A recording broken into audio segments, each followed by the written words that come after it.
ಕಾಶಿನಾಥ್ ಕನ್ನಡ ಚಿತ್ರರಂಗದಲ್ಲಿ trend setter ಎಂದೇ ಖ್ಯಾತರಾದ ಶ್ರೀ ಕಾಶಿನಾಥ್ರವರು ಅಚ್ಚಳಿಯದ ಸಾಧನೆಯನ್ನು ಮಾಡಿ ಮರೆಯಾಗಿದ್ದಾರೆ. ಮಂಗಳೂರು ಮಂಜುನಾಥ ಎಂದರೆ ಕಾಶಿನಾಥ್ ಎನ್ನುವಷ್ಟರ ಮಟ್ಟಿಗೆ ಬೆಳೆದ ಇವರು ಮಲ್ಟಿ ಟ್ಯಾಲೆಂಟೆಡ್ ಅಂದರೆ ಬಹುಮುಖ ಪ್ರತಿಭೆಯ ಊರಣವಾಗಿದ್ದರು.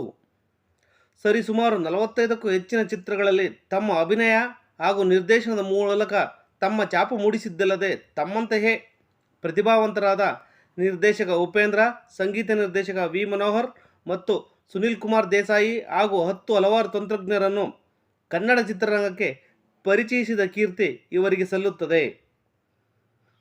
80ರ ದಶಕದಲ್ಲಿ ಚಿತ್ರರಂಗವು ಕೆಲವು ಸಿದ್ಧ ಸೂತ್ರಗಳಿಗೆ ಅಂಟಿಕೊಂಡು ಕೂತಿರುವಾಗ ತನ್ನದೇ ಆದ ಬೇರೆ ಶೈಲಿಯ ಚಿತ್ರಗಳನ್ನು ನಿರ್ದೇಶಿಸಿ ಇಡೀ ಚಿತ್ರರಂಗವೇ ತನ್ನತ್ತ ತಿರುಗಿ ನೋಡುವಂತೆ ಮಾಡಿದ ಅಪ್ರತಿಮ ಕಲಾವಿದ.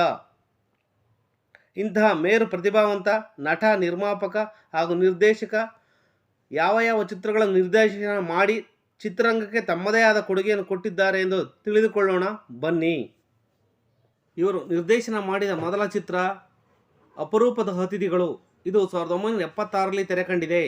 ಎರಡನೆಯದಾಗಿ ಅಪರಿಚಿತ. ಇದು 1978ರಲ್ಲಿ ತೆರೆಕಂಡಿದೆ. ಮೂರನೆಯದಾಗಿ 1984ರಲ್ಲಿ ತೆರೆಕಂಡ ಅನುಭವ ಚಿತ್ರ. ಈ ಚಿತ್ರವನ್ನು ಹಿಂದಿಯಲ್ಲಿ ರಿಮೇಕ್ ಮಾಡಿ ಇವರೇ ನಿರ್ದೇಶನ ಮಾಡಿದ್ದರು. ಇದು 1986ರಲ್ಲಿ ತೆರೆಕಂಡಿತ್ತು. ಅನಾಮಿಕ. ಇದು 1987ರಲ್ಲಿ ಬಿಡುಗಡೆಯಾಗಿದೆ.